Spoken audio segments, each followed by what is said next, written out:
So welcome to those that have joined and those joining as we speak. I'm really so pleased to see people here today so that we can share this exciting piece of work.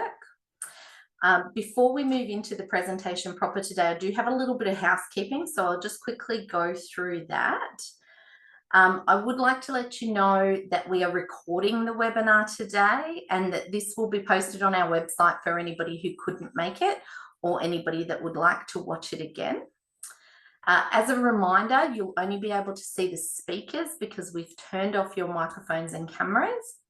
We won't have a break today, so if you need to step away, please do.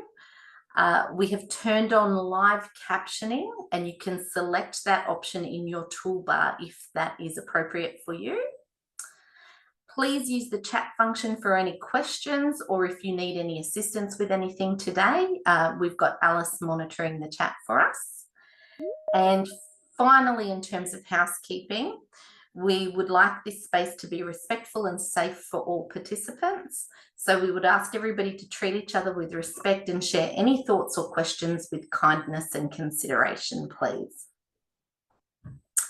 So before I go on any further, that's the housekeeping out of the way. I'll introduce myself. I'm Jodie Hill. I'm CEO of Women's Health and Wellbeing Barwon Southwest. And as I said earlier, I'm very excited to see so many people here with us today. I'll start now by acknowledging the traditional custodians of the lands on which we meet today. I am on the land of the Peak Wurrung people of the Eastern Maar Nation, and I extend my acknowledgement to the traditional custodians of all of the lands represented here today.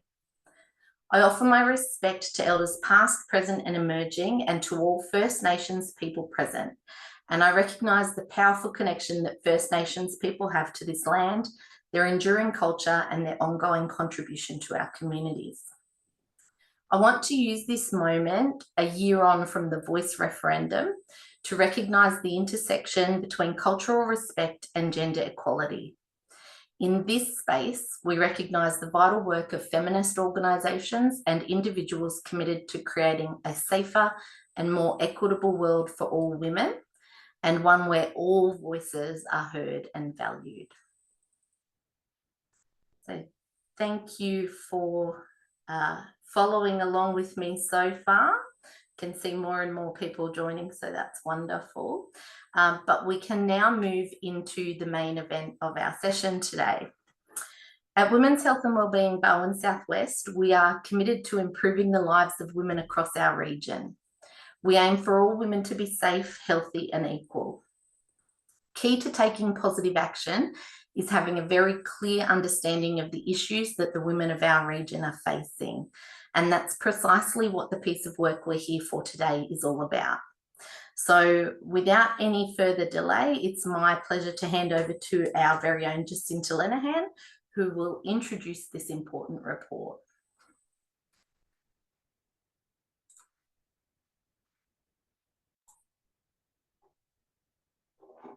Hi everyone, I'm not sure if you can see me. No. Hi everyone, as Jodie said, I'm Jacinta Lenehan. I'm the team leader of sexual and reproductive health here at Women's Health and Wellbeing Barwon Southwest. And on behalf of my team, I'm so pleased to launch the report of mapping access to sexual and reproductive health services in regional Australia. I'd first like to share a note on language. Throughout the report and today's launch, we'll be using the terms women, girls and gender diverse people to describe the recipients of sexual and reproductive health services. However, in doing so, that we acknowledge that the binary nature of data collection limits understanding of the full extent and experience of people of all gender identities accessing women's SRH services.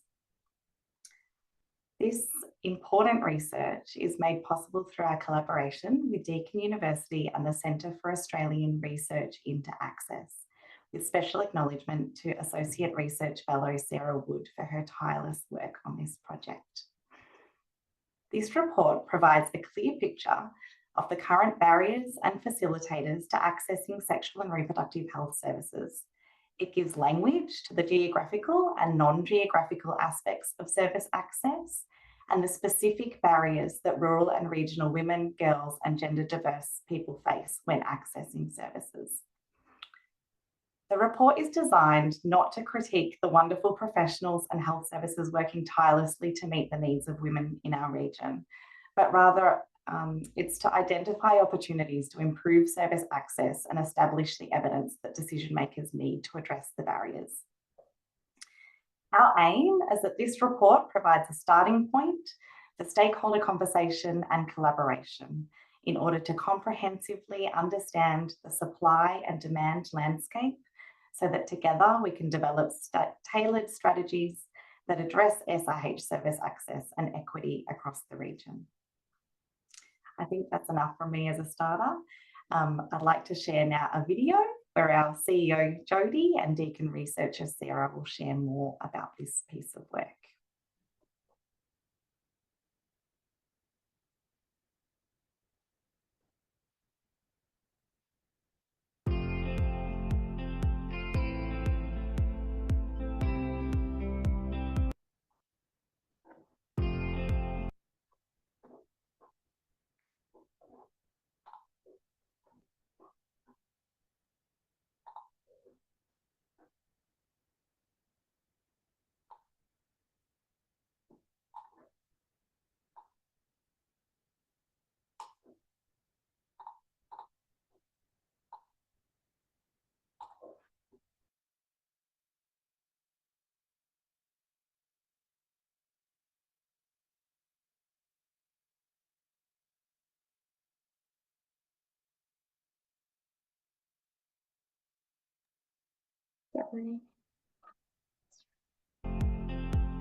One of the problems that we try to address here at Deakin Rural Health is access to healthcare, especially in rural, regional and remote Australia. This project came about because of the lack of services and lack of access to sexual and reproductive health services. So the first part of the project was understanding where the physical locations of sexual and reproductive health services were across the Barwon Southwest region. The second part of the project was really focused on understanding the barriers and facilitators of access. And what we mean by that is understanding all of the different elements of access beyond physical access to a service. So this might be looking at the affordability, whether the service is culturally safe, whether we're able to access the service in a timely manner. This collaboration with Deakin was really important because the wonderful people at Deakin have the research ability and in this instance had the technology, the amazing technology to undertake the mapping exercise to really give us visibility of the barriers for women and girls to access sexual and reproductive health services. There are really specific barriers for women in rural and regional areas. The combination of distance, lack of services or number of services in the regions, and also some of the very specific conditions that occur in small towns mean that it can be more challenging for women in these areas to actually access services. So having a really clear picture of this gives us an opportunity to be able to actually address those issues. There hasn't been the data, and contributing to the evidence base around this is something that we're very proud of. We gathered all of the data about the physical location of where these sexual and reproductive health services were, and we were able to use technology to map the physical location to each address point across the region. And what we did was calculate the time someone would have to travel to the service. So this is one part of access. One of the big findings was the lack of publicly available data around where these services are located. So we know where GP clinics are located, but we don't necessarily know what services are being offered. And there's a lot of stigma around being publicly listed provider of some of these services. So for a woman needing to access these services, it's really important that they're publicly available and publicly listed so that they're able to access this information from the privacy of their own home and know where they can go for the care that they need. The main value of this project, I think, is going to be its use as an advocacy tool. It will give people like my team at Women's Health and Wellbeing the opportunity to actually go to decision makers and policy makers and provide evidence around some of the challenges for women and girls in our area, in our region, and then try and take positive action to resolve some of those issues. We at Women's Health and Wellbeing Barwon Southwest were able to contribute our data and our connection to women and girls in the community to actually inform Deakin around the research, the problem and the research that needed to be undertaken. So we had a position within the project of actually providing that level of expertise and that connection to the community issues. Working with organisations that are deeply embedded in community is incredibly valuable. Women's Health and Wellbeing Barwon Southwest have the specialist knowledge of sexual and reproductive health within the region, and it provides that value in terms of understanding the context, understanding the story behind the data and the evidence that us as researchers were able to find. Having the data on sexual and reproductive health service locations is the critical first step in ensuring that resources are equitably distributed to women living in rural and regional areas to ensure that they have access to the healthcare that they need and they deserve. Ultimately, we would love women and girls across our whole region to have access to all of the sexual and reproductive health services that they need without the significant barriers to being able to access them. So we're very hopeful that by contributing to the body of evidence around this, we can really convince those that are able to make decisions or influence policy around making a real difference and ensuring that women and girls can actually have great access to the services they need.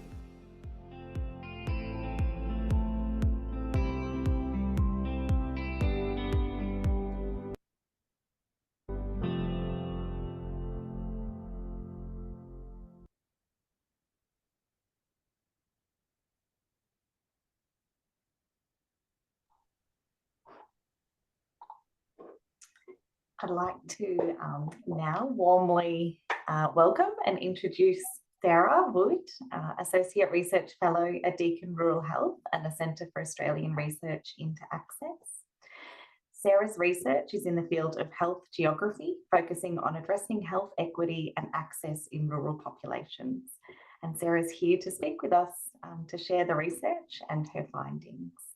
Thank you so much, Sarah. Hello everyone, thanks Jacinta for the introduction.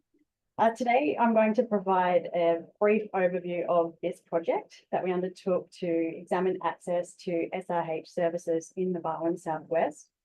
I also want to take the opportunity to thank the collaborators on this project, from the data scientists to the other rural health researchers and Women's Health and Wellbeing Barwon Southwest. It really was a collaborative effort and we wouldn't be here today without the work of everyone. So as mentioned, I'm part of CARA, which is a collaborative research initiative led by Deakin Rural Health and Grampians Health. And really CARA's purpose is to address access-related disparities. So we calculate the time and distance from every address point in Australia to essential services, including sexual and reproductive health services.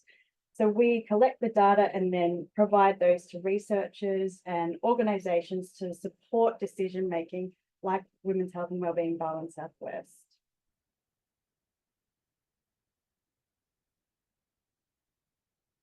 So why are we interested in access? So in terms of healthcare, having good access benefits individual health and positively impacts population health.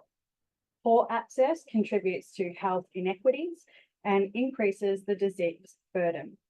So when we're looking at SRH services, there are more complex barriers and inequities that exist when trying to access services in rural areas. So access to healthcare, it's multidimensional. It encompasses geographic and non-geographic dimensions that influence access. For example, we have our geographic access, so how far someone might need to travel to access healthcare. And then our non-geographic factors are affordability of services, whether a service bulk bills, whether you can access a service in a timely manner. However, the physical service needs to exist before we can even consider the other factors. So for this project, we were interested in all dimensions of access to really inform strategies at the local level. So the first objective of this project was to conduct a systematic review of the peer-reviewed literature. And the review examined 50 articles that focused on the barriers and facilitators of women's access to SRH services in the rural Australian context. So this paper has now been published. It's open access. You can access it and read it. So today, I'm just going to present some of the key barriers that we found and that were highlighted among these papers. So some of the geographic barriers that were highlighted across studies included the limited availability of services and providers. So these were really around access to female GPs, Aboriginal health practitioners. Then we have transportation issues. So in rural areas, there was increased travel. We have rural workforce challenges that was frequently reported. And this was around delivery of midwifery services, access to the midwives, GP obstetricians.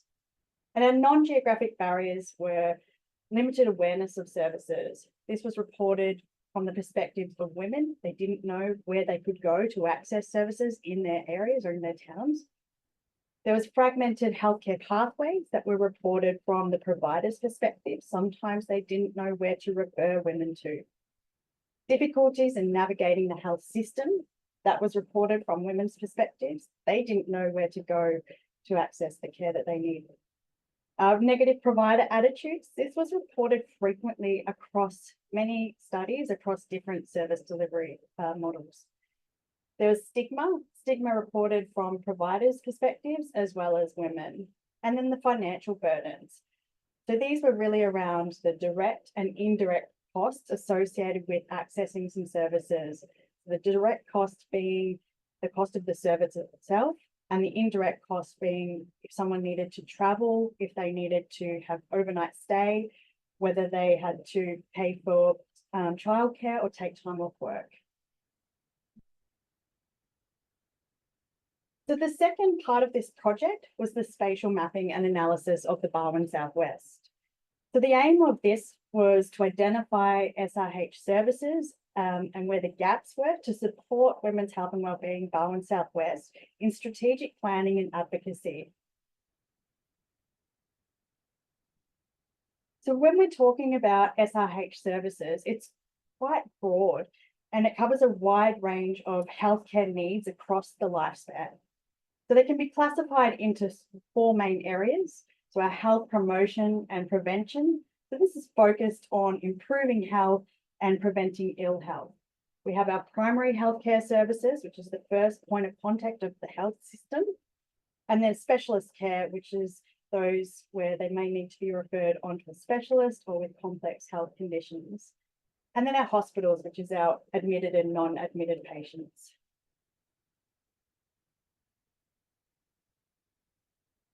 So I'm going to present a few maps from the report.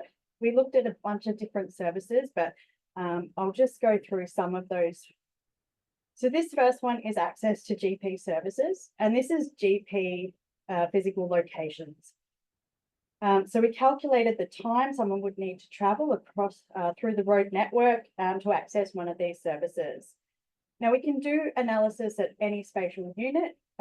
What was relevant here for women's health was to look at each LGA. So here we've calculated the times per LGA.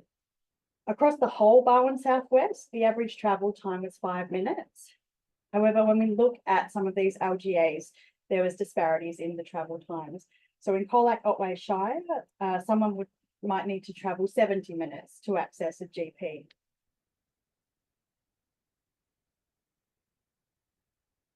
So when we start to look at SRH specific services, the number of physical services starts to decrease. So here we have access to cervical screening services, and the average travel time across the Barwon Southwest was 8 minutes. And then in Glenelg Shire, the longest travel time someone would have to travel was around 95 minutes. In that area, they also had below state average cervical screening participation rates. So this is where we can start to use some of these maps and the data to actually focus on targeted intervention in some of these areas.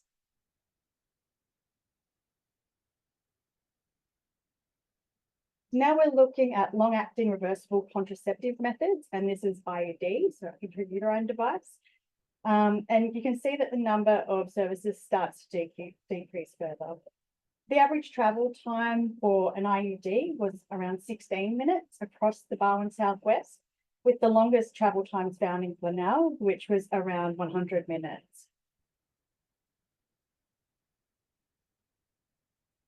So finally, here we have access to a service that provides medical termination of pregnancy, and the average travel time was around 20 minutes across the region. However, there was areas that residents would need to travel over 115 minutes to access a service. So these were publicly listed providers. And as we found in the systematic review, some providers are reluctant to publicly list due to the stigma associated with being a public provider of these services. And it's worth noting that while someone might have the means to travel to one of these locations, there may be further barriers that they encounter, such as the provider might not be taking on new patients, or they might not be able to access the service in a timely manner.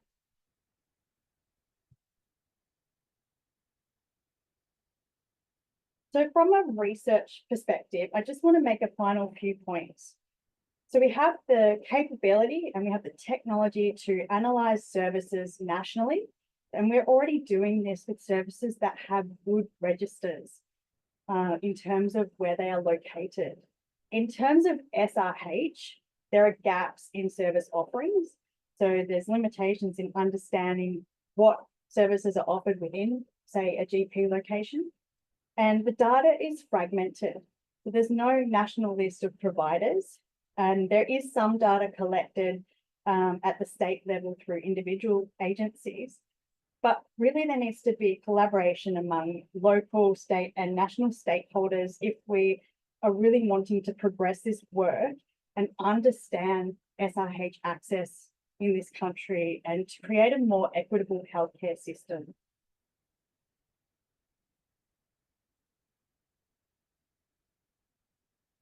So thank you. I do have my details up on the screen. I'm just not sure it's showing. But thank you very much for having me here today and presenting the data.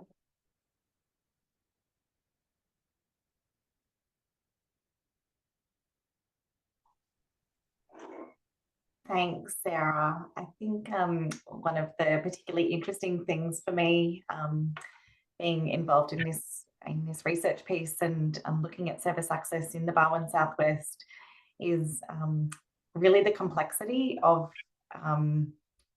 the challenges to accessing services in a regional and rural setting. I think these maps do a beautiful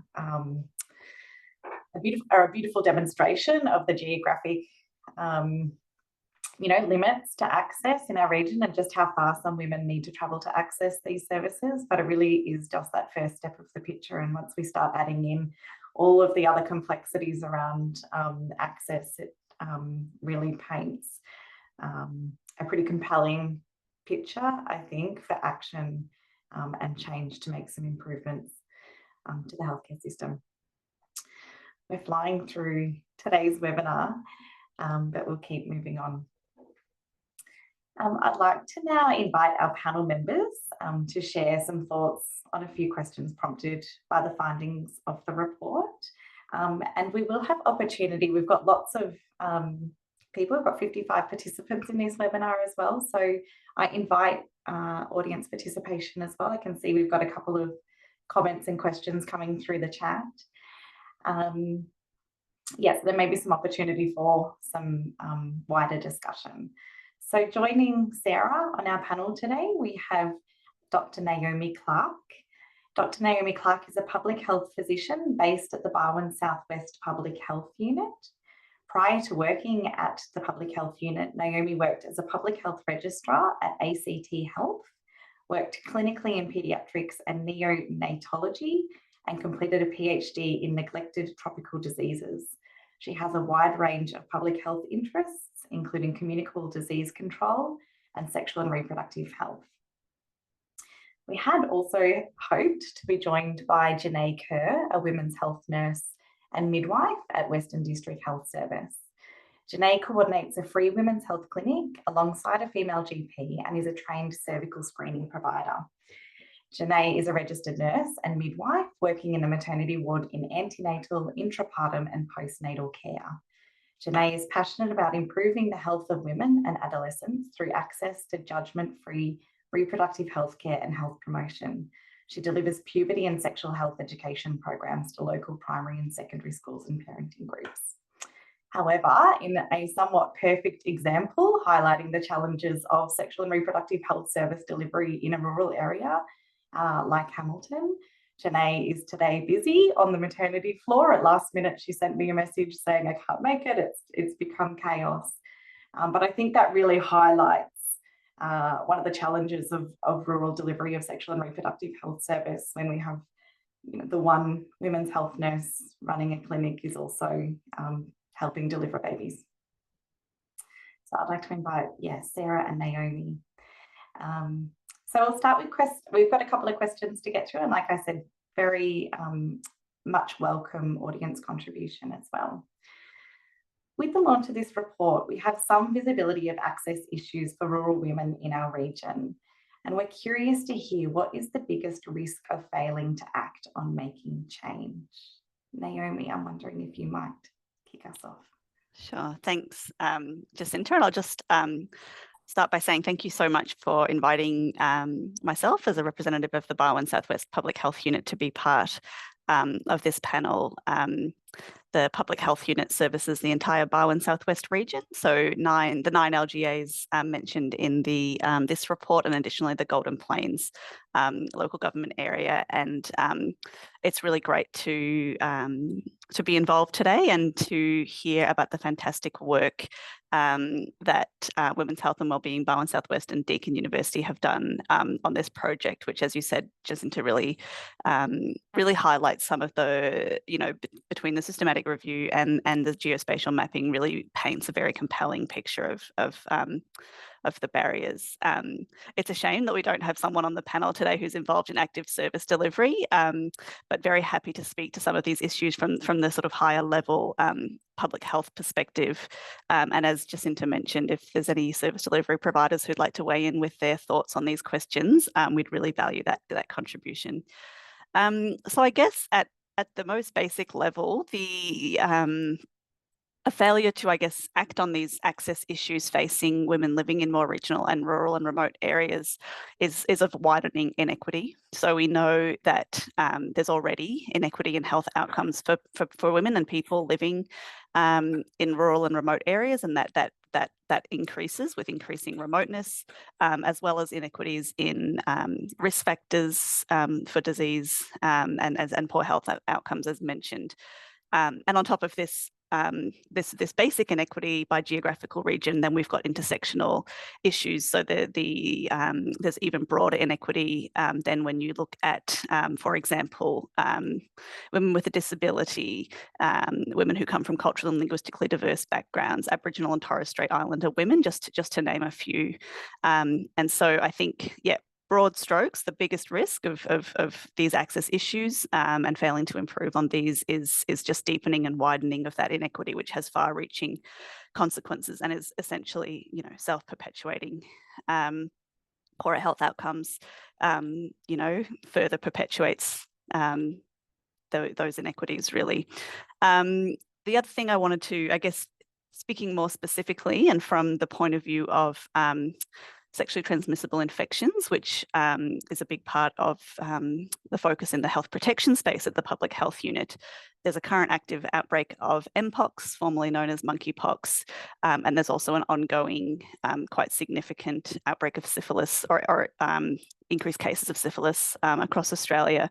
And both of these diseases are affecting more increasingly affecting or putting women at risk. And so just taking this one specific example, women living in rural and remote areas who struggle to access timely diagnosis or timely treatment for these conditions, on a broader picture, increases the risk of ongoing transmission into the community, and so ongoing cases and people becoming unwell, but also increases the risk of quite significant and severe complications, particularly when you're thinking about syphilis in pregnancy. And very tragically, in the last few years, there has been cases of congenital syphilis observed in Australia, which is entirely preventable. So those are my sort of high level and slightly more specific thoughts, and welcome Sarah's contributions. Thank you, Naomi. A lot of that is what I was going to mention, that the worsening of health inequities. I think another part of that would be delayed care and the increased to healthcare costs and the strain of the local health systems. So if there's delayed in care, they may need to then travel further for more complex care. But yeah, my biggest thing would be the untreated conditions and worsening health inequities. Thanks. We've just got a question, Sarah. I'll just throw this one quickly to you because I think you'll be able to answer it quite easily. We've got a question from Danielle Mazza. How do you account for telehealth in this analysis? Yeah, so that's really interesting. We didn't look at telehealth because we don't have the data for that. So firstly, we were looking at the physical locations of services with the data that we were able to access. But I'm hoping that with our partnerships with health services, we will be able to start to look at those other areas of access. It's really important, and it will influence access to healthcare. So that's definitely something that we'd like to look into in the future. Thanks, Sarah. I'm curious if anyone joining us today has any thoughts around what they feel is the biggest risk of failing to act on making change. The floor is yours.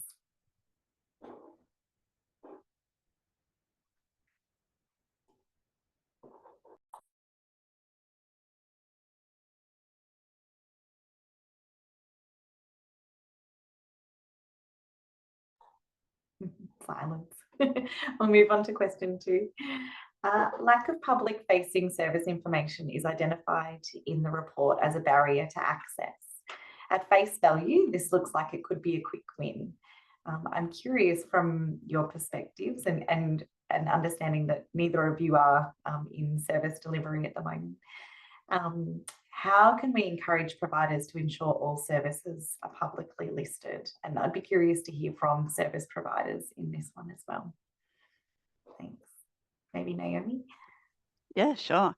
I think, Sarah mentioned a number of times in her presentation about the potential stigma associated with being publicly listed. And I think it would be really important to explore that in more detail, as well as to really understand what the other barriers might be to being publicly listed, because we can't really know how to encourage providers to list publicly unless we really understand what those barriers are and whether there are indeed any straightforward ways to address some of those barriers, and that would influence whether indeed this is a potential quick win. I do think, looking at some of the numbers presented in this report, I do think there are potentially some quick wins. So, for example, I noticed that there were 43 services listed as providing screening for sexually transmissible infections across the region, and 96 for pathology collection, and 106 for cervical screening. So when we look at things like STI screening and cervical screening, this is really core business of any GP practice. And so some of the issues around not being publicly listed may simply be a lack of awareness that this is an option, and that it goes beyond, you know, some of those potentially situations where that stigma might be more of a concern. So that's potentially, yes, a quick win, is just making providers more aware of the option to be publicly listed. I think also exploring an understanding from the community, so consultations and really fleshing out what is the impact of these services not being listed, and feeding that back to providers, you know, is a potential way to encourage. But as mentioned, there may be some more complex and more difficult to overcome barriers. I will mention that within the public health unit, as a piece of work we had completed by a sexual and reproductive health nurse who was embedded within our unit for a time, did complete a mapping project as well, sort of complementary to Sarah's work.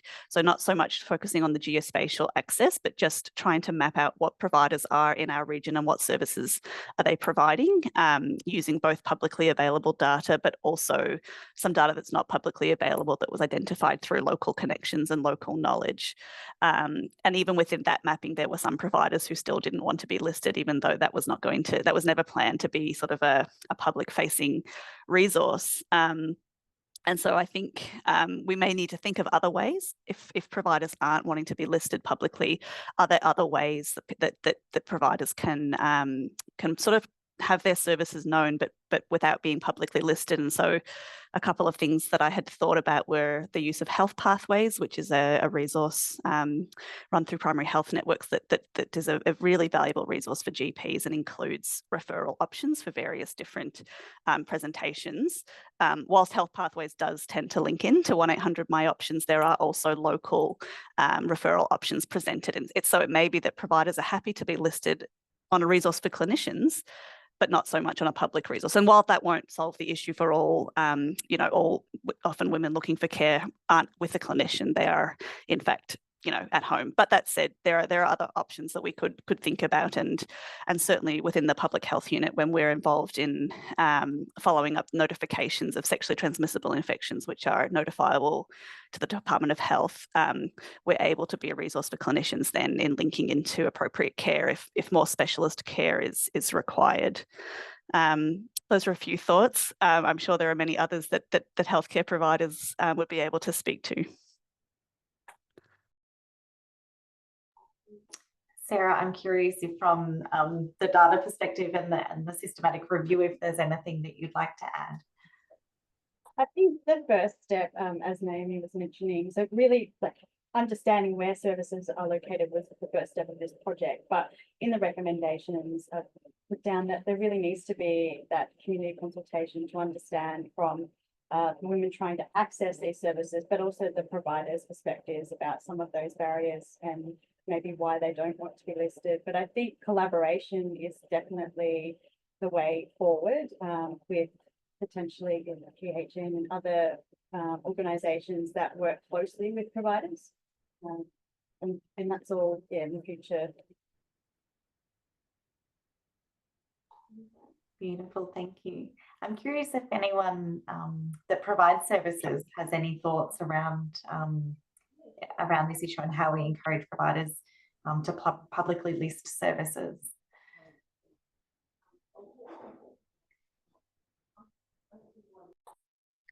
Can you hear me? Okay. I'm Rose from Centre Against Sexual Assault here in Warrnambool. I've been talking to providers in this space for a long time, and I think the cultural shifts that we're seeing back towards like conservative politics of reviewing abortion laws and seeing what's happening in the US has possibly affected providers' confidence in being easily searchable online in like one list, because that provides like a target list to a small group of people who are very vocal and militant in the way that they respond to people offering these services because of the values and beliefs that they hold. And I think that like social cultural influences like that are really difficult to plan and protect services from in a really effective way. It's like kind of becomes up to the individual services to figure out a way to make that safe. So often in small areas, word of mouth becomes a bit more valuable, so that they're not exposing themselves to people traveling from Melbourne to target regional providers with less resources, because that's absolutely what can happen at times. And I think that the shame and stigma also associated with people accessing these services, if people are really readily aware that that's where they are, sometimes they don't want to then attend the service because that's broad, wide knowledge. They'd rather go somewhere that's a little bit discreet or isn't so obvious, so that people don't know that that's why they're going to those places. So it's like you're damned if you do and you're damned if you don't. There's not like a simple answer all the time.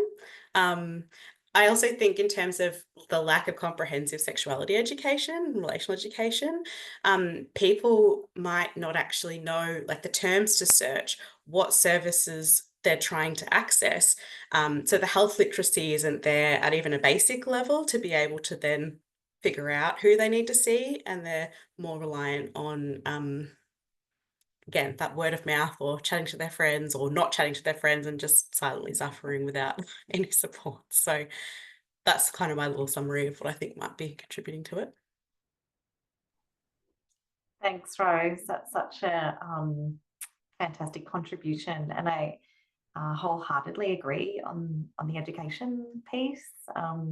I know as an organisation, when a couple of years ago, when we were really looking into where do we even start with this sexual and reproductive health as one of our organisational priorities, and we spent a lot of time delving into the idea of knowledge, choice, access. So first of all, even having the knowledge that you need to access services, and then having the ability to make choices around your own sexual and reproductive health, and then knowing that you have choices of where you can access services, and then the access piece.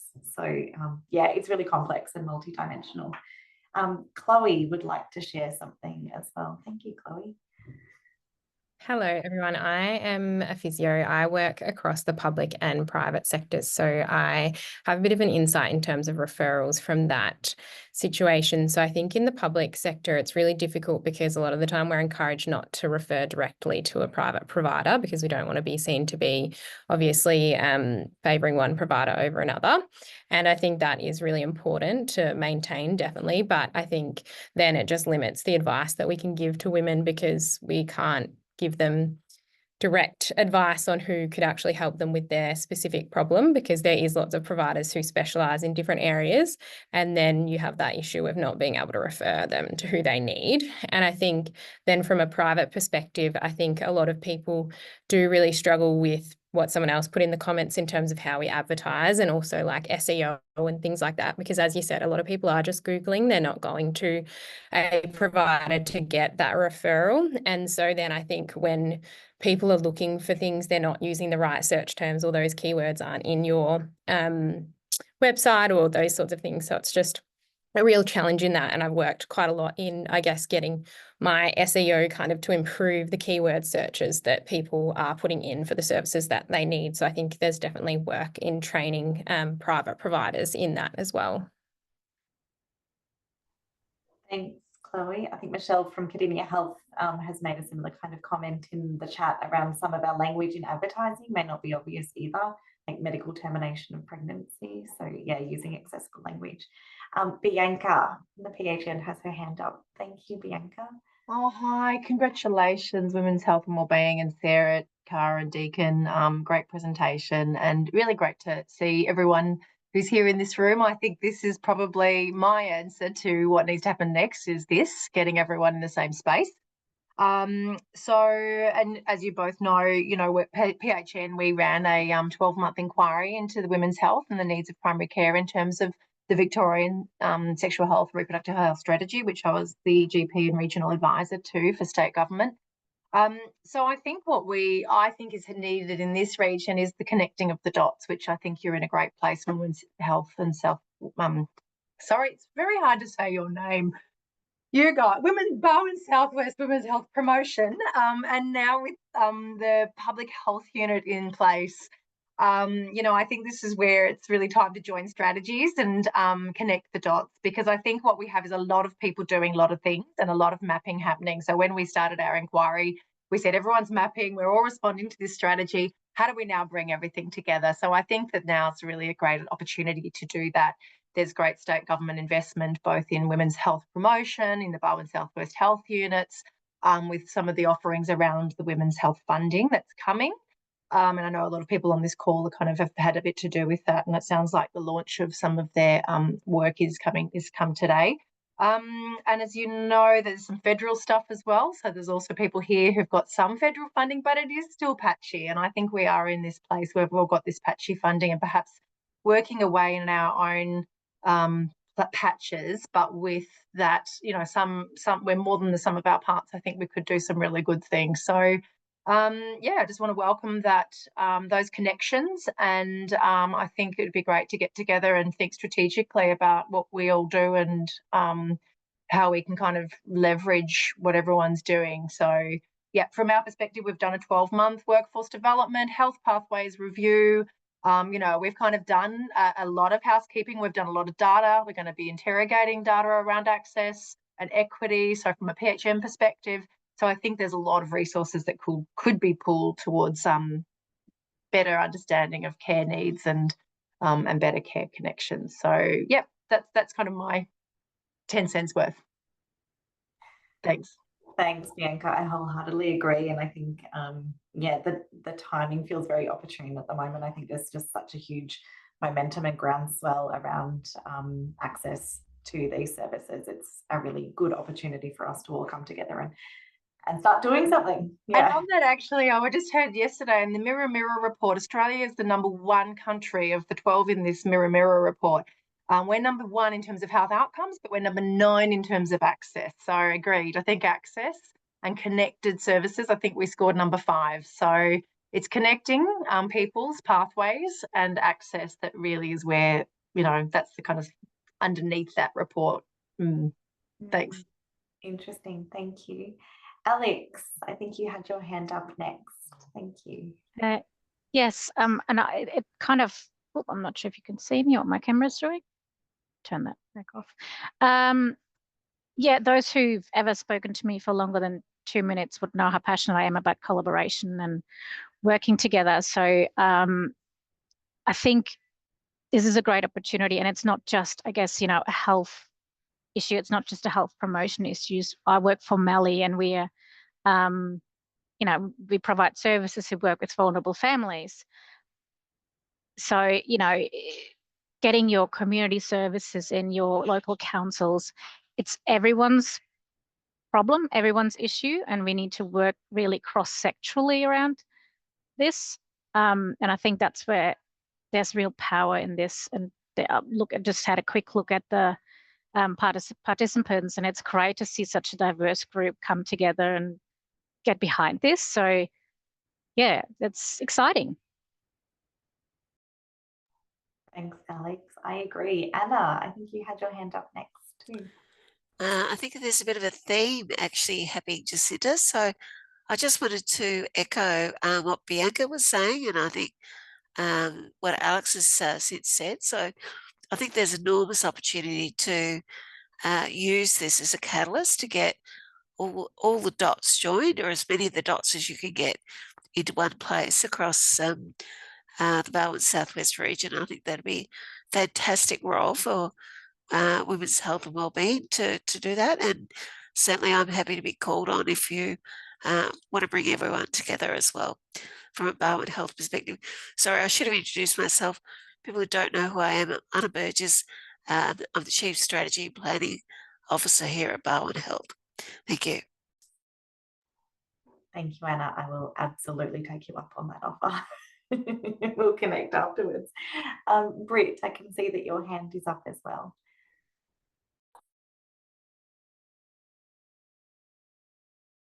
Oh, your mic is off, Britt.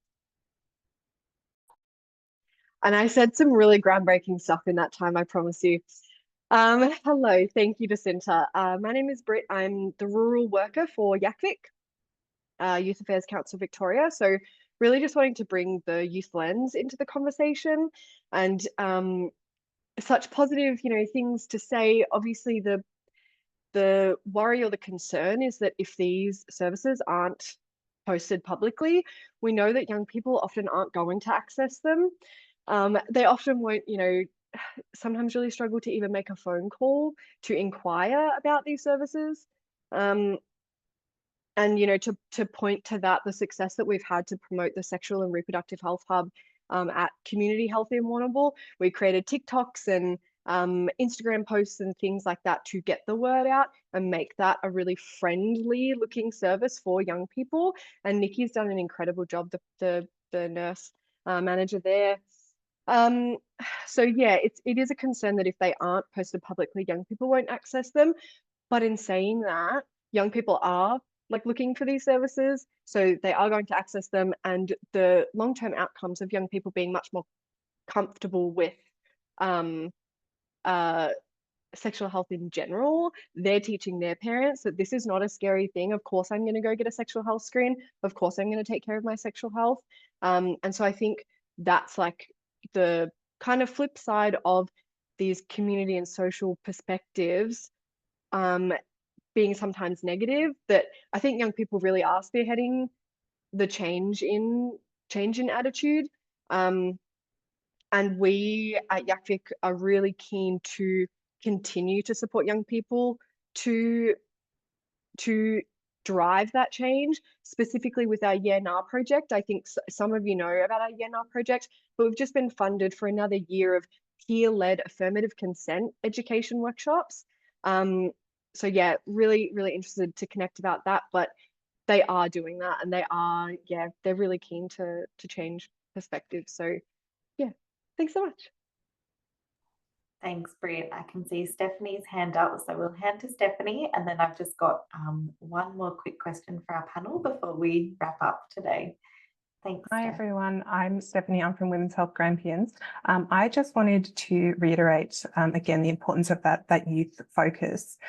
So we at Women's Health Grampians recently did a project called Tell Your Story, and we found from that of our participants aged 18 to 22, 100% of them said that it would be very difficult for them to afford the cost of accessing an early medical abortion, and very difficult for them to travel to access an early medical abortion. So, and we also found that there was that inverse proportion where as people got older, those barriers reduced for both finances and ability to travel. So obviously Grampians is a really big area, similar to Barwon Southwest. So I think that a lot of our issues are going to be similar, and that just reiterates the importance of us working together, sharing our resources, sharing our brainstorming, so that we can have the widest benefit to whatever it is that we find works. We can replicate it and put it into other areas to really make a change, not just in one area, but hopefully across the entire country. Thanks, Stephanie. I think you've just perfectly linked to my last question for the panel. Both providers and women seeking services are frustrated by the challenges to access in rural settings. What would it take to coordinate a cross-sector approach to improving access and connecting the right services to the right people at the right time? Naomi, I think you have some thoughts about this.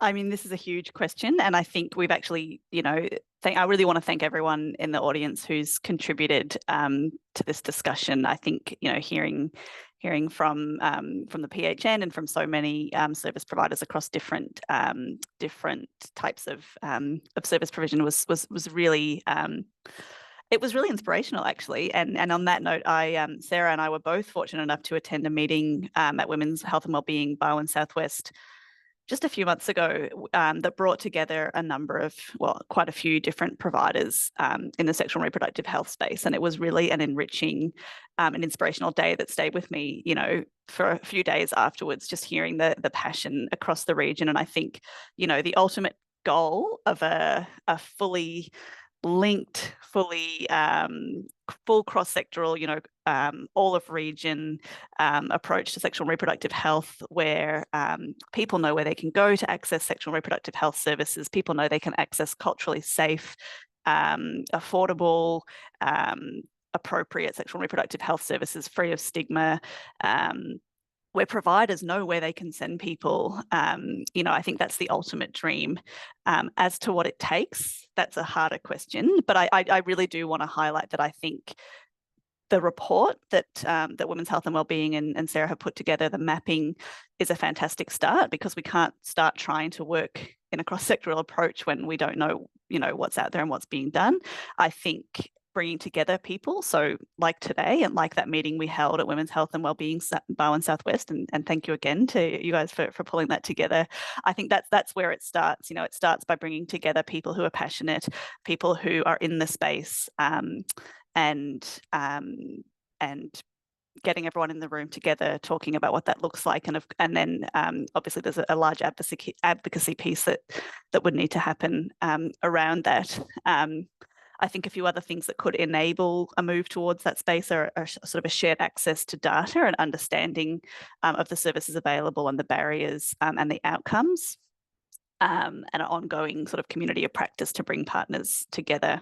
At the risk of mentioning a difficult word in the current fiscal environment, I think, funding is obviously a crucial gap here. And I think, ideally it'd be great to fund sort of coordinator roles. But yes, it's a lofty goal, but I think, looking through the attendance list of who's here today and just hearing from people who are involved, I think, there's clearly a lot of there's a lot of us want to move towards that, and I think it's great that we're getting the ball rolling, and I really look forward to working with lots of people in the room to see how we can progress towards that ultimate goal. Thanks. Thanks, Naomi. I think there's a couple of recommendations that come out of this report, and we'll share this report with you straight after the webinar today. But the main recommendations that have come out that really stand out for me are around the need to engage in community consultation, particularly in those regions where we see the greatest access issues. I think what that looks like for us as the Women's Health Organisation is meeting with women and hearing their stories and hearing what this looks like on a ground level, but also meeting with more and more providers and understanding the complexity of service access and the barriers and challenges to providing services in this quite large, diverse region. So plenty of opportunity for partnership, collaboration and conversation ongoing. That's all we've got time for today. Thank you so much to our panelists and to Sarah and to all of you for sharing your thoughts. It's been a really rich discussion, and I kind of wish we could stay on and keep talking all afternoon, but I won't keep you. So in closing, we really look forward to having conversations with you all, as we go forward from here and as you digest the information found in the report. The report is now live on our website. We'll also send through the link, and we'll send through the recording from today's session. You'll find the full report, which is Sarah's report, as well as a summary report and an accessible Word version of the summary report. It wouldn't be any good health promotion event without a feedback survey. So I think that will be being dropped into the chat now. We'll also share that in the webinar. We'd really, in the email link, sorry, and we'd really appreciate your thoughts. And there's an opportunity in that survey to let us know if you'd like to connect with us further and perhaps join in that network that we had started back in August. Thank you so much. It's been an absolute joy. Thank you for joining us, and have a lovely afternoon.